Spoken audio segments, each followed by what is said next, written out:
Lapit na po itong lapit na to. Hindi na ito maubos area na pwede pa nating taniman.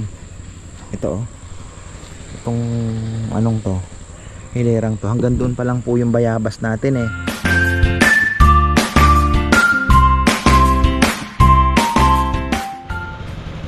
Ako, ayan, magandang buhay.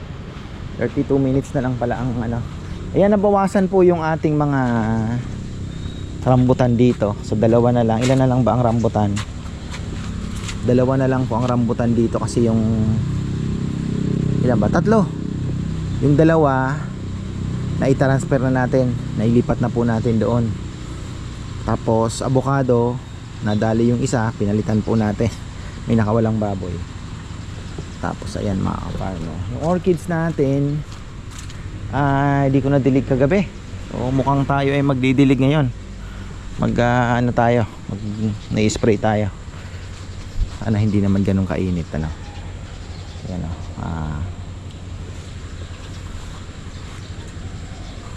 okay naman sila. Hindi ganun ka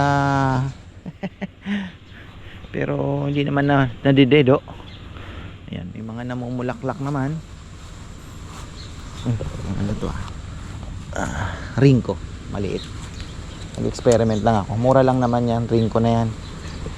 Medyo maliit siya. Parang, uy, kakaibang bulaklak mo bulaklak po siya, maliliit ito kakaiba naman to. Ito, strap banda kasi to, kaya ganyan. Tapos yung dito nabali. Siguro tinamaan ang sasakyan. Ayan o ano man. Ayan mga ka-farmer.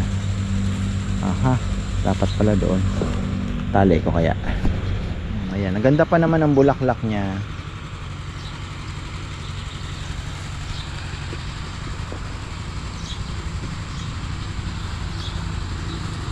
Uy, huwag kang ganyan.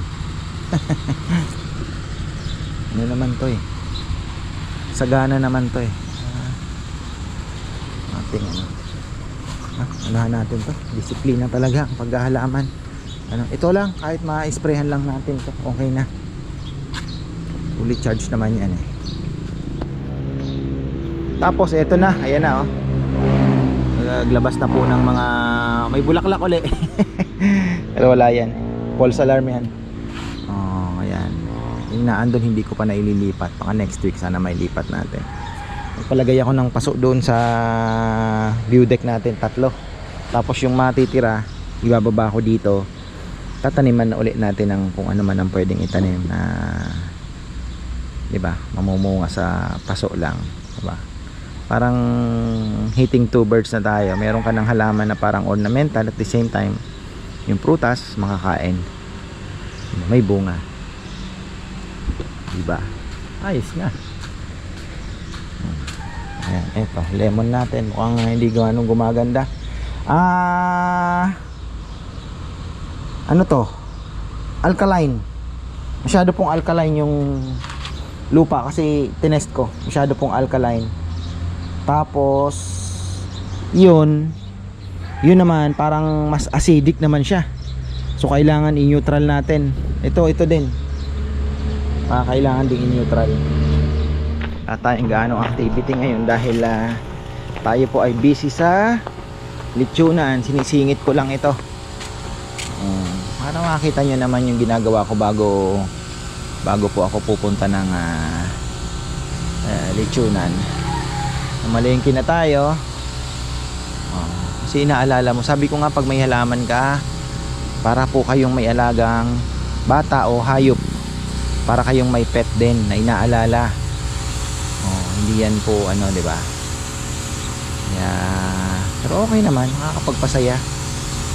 Para po kayong may alagang bata o pet na kailangan yung pakainin, kailangan yung alam niyo na, painumin,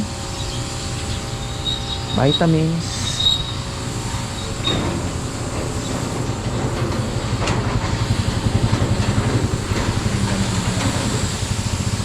Mulaklak uli yan.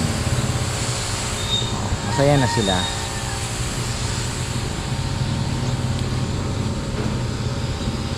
Sana wag naman uminit ng husto. Ano ngayon malakas pa rin po yung amihan.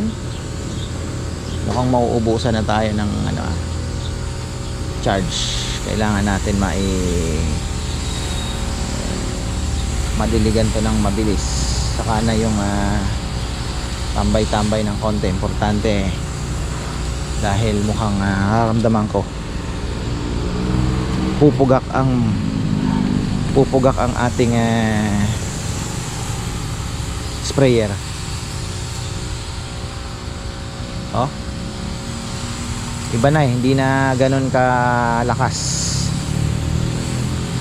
Hindi po ganun kalakas. Hey, sana wag naman. Nakakatuwa yung mga papaya, sunod-sunod na po. Yung pinitas ko nung kahapon, kailan ba? Isang araw pala. Binigay ko kay mama. Sabi ko, ma, yan ang unang harvest ko na matino. Kasi yung iba mga, di ba, na bulok lang. Hindi naman talaga na pakinabangan. So, sabi ko, yan ang unang harvest. May bibigay pa ako sa'yo, kako, yung malaking malaki. Sa'yo yun. Siyempre, di ba?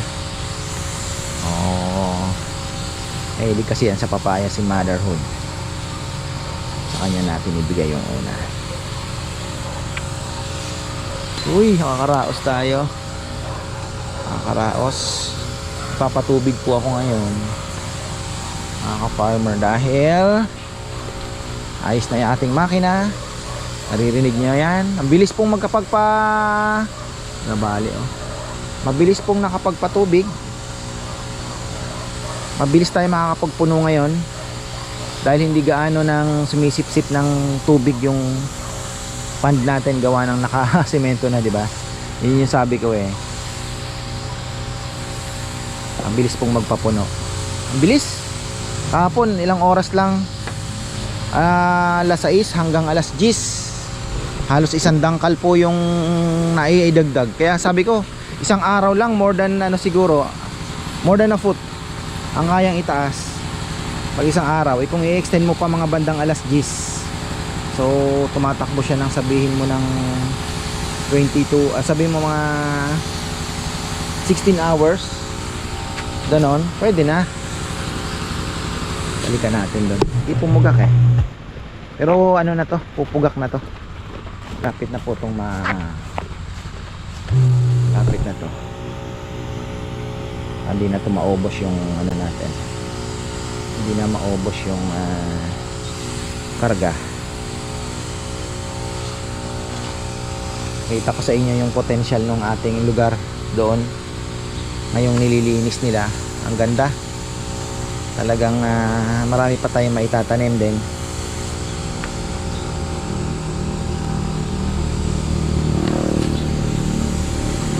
Maganda din po yung nagawa namin, kahit gumastos tayo. Actually, aminin ko po sa inyo yung nagastos po dyan sa pagre-reclaim ng pan. Para akong bumili ng para po akong bumili ng isang pick up. Si Bebe naman hindi naman nagreklamo. Napasubo na ayun, mga farmer, andyan, gawin na natin productive yung lugar. Para tayo palang bumili ka ako ng isang sasakyan so okay lang, kasi yung patrabaho pa lang po mabigat na rin nabot din ako ng halos kalahati din, tapos syempre materyales, labor, so ganon. Yan ba, umabot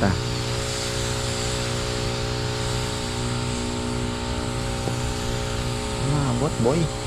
Ayan busog-lusog kayo siguro naman hindi na kayo magtatampo.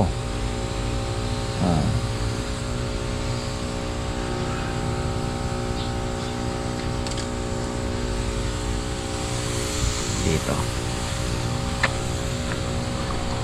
yan, mga natin, mga babies.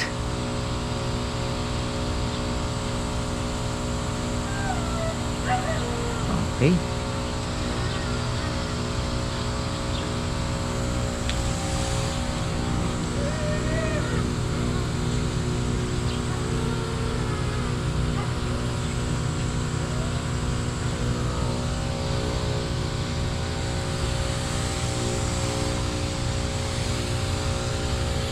umabot ah.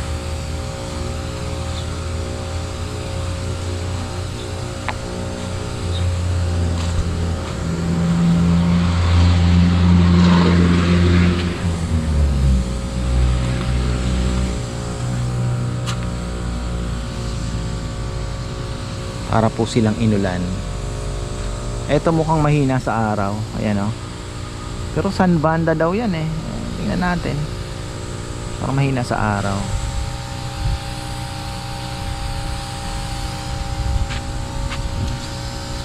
Dancing lady natin parang gusto niya fish amino. Nung marami pong fish amino ang inaano ko dyan halos sa araw-araw, malakas mamulaklak. Pero nung tinigil ko yung fish amino, di na ganun kadalas. Nawala po yung bulaklak niya. Eto, minalchingan ko ng duckweed. Ayan o. May duckweed po yan. At ayan, mabubulok naman yan. Yung organic.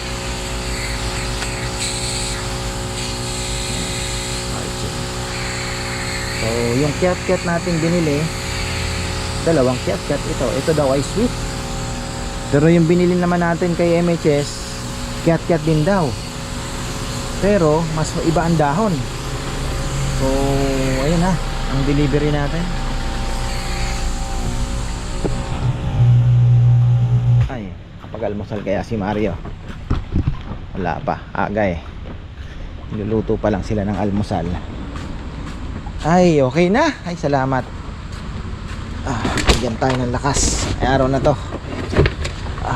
Pakyat na tayo. Okay na. Pakyat na tayo. Okay na.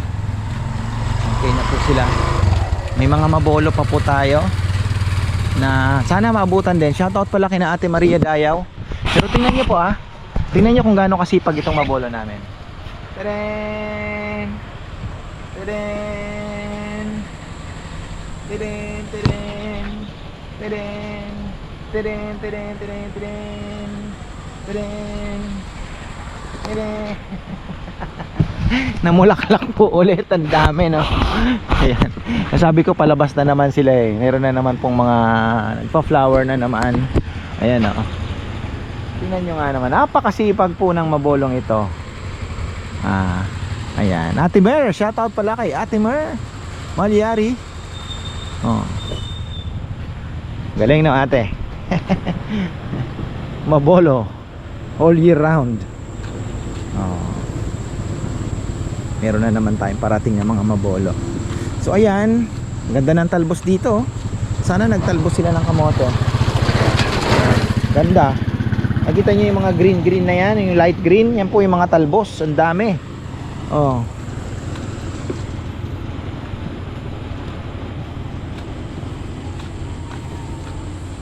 Pagdilig na rin tayo. Yan po yung mga isda natin. Hindi pa ako nagpakain, 2 araw na. Bahala na kayo. Busog naman kayo. Yung kasi magpakain kasi mababa yung tubig, yung oxygen level medyo mababa. Itong lychee pinag-iisipan ko pong putulin. Hindi ko po alam kasi baka hindi ko na maabutan mamunga to in my lifetime.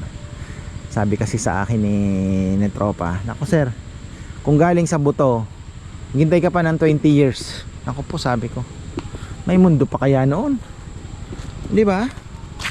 Ayan po. So I don't know, baka palitan na lang natin to ng ibang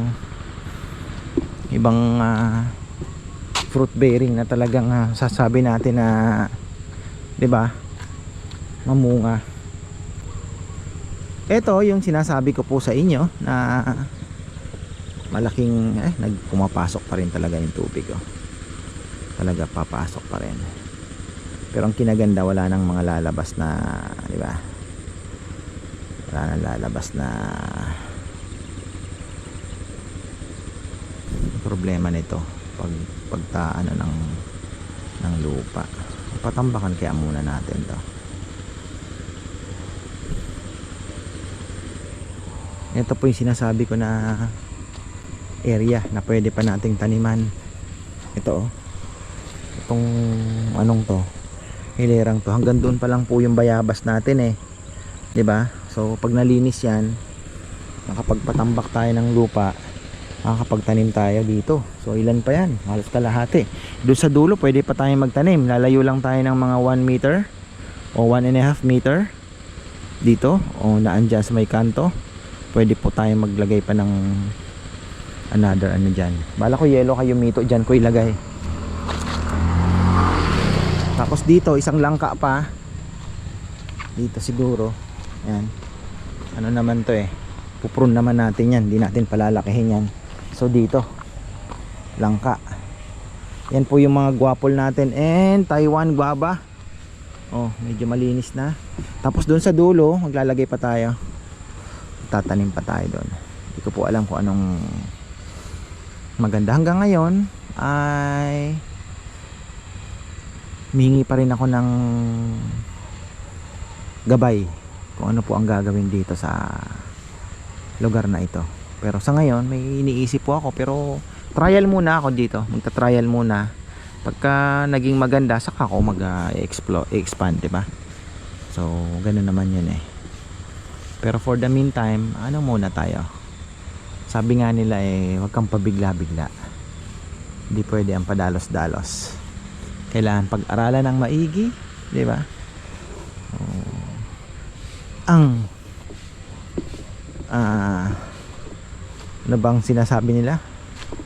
Lumakad ng matulin, pag natinik, malalim. Sabi ni Marcoleta, hindi po ako umaano at tumitingin naman ako. Ay nako, naalala ko na naman ng mga politiko. Madiligan naman yan. Ayan o. Yan po yung ating mga halaman, mga farmer na nagpapasaya sa ating buhay. Ayun pa, meron pa tayong ililipat. Ayun, kaya lang hindi ko po maiano kasi dito dadaan yung truck. So mukhang matigas na. Pag nalinis na po yan, mas makakapasok yung araw, mas mabilis siyang titigas. Ngayon pwede na tayo magpapasok ng tambak. Next year na yon mga farmer. Syempre puro gastos tayo ngayon. Ang focus natin puro baboy ngayon mga farmer. Ang mahal ng baboy. Salamat po sa mga nagda-down kasi malaking tulong. Ang hirap pa ikutin ng pera. Ang hirap po. Milyon sa 100 baboy. Milyon po ang kailangan natin. Kaya buti na lang may mga nag-down, may mga nag-advance na ng bayad. So at least napaikot po namin. So ayan, ilan pa ba ang hindi natin na itatanim? Yung langka, yellow kayumito, kailangan na din yan. Kiat-kiat, drago, granada. Ano to eh?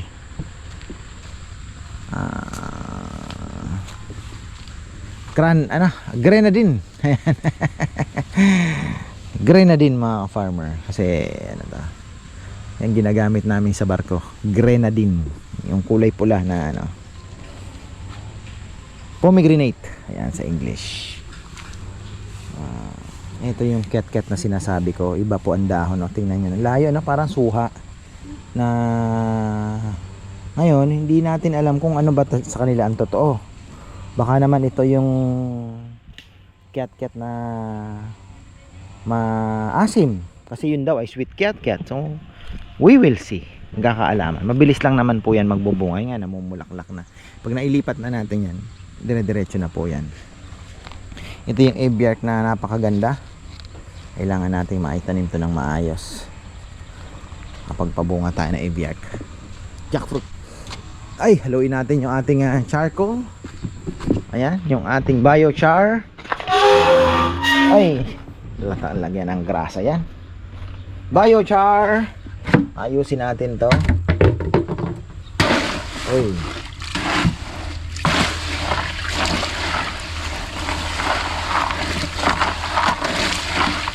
Na-activate natin. Sorry, hindi ko naayos yung camera. Sina-charge pa lang. Biochar mga farmer. Bago nyo po ihalo sa inyong mga halaman, ina-activate pala yan. Ibinababad sa nutrient powerhouse na liquid. and then i-absorb niya, tapos yun po yung mga magiging bahay daw ng ng mga microbes na kailangan ng ating lupa. So yun, kaya sinusunod natin, malay natin totoo talaga, di ba?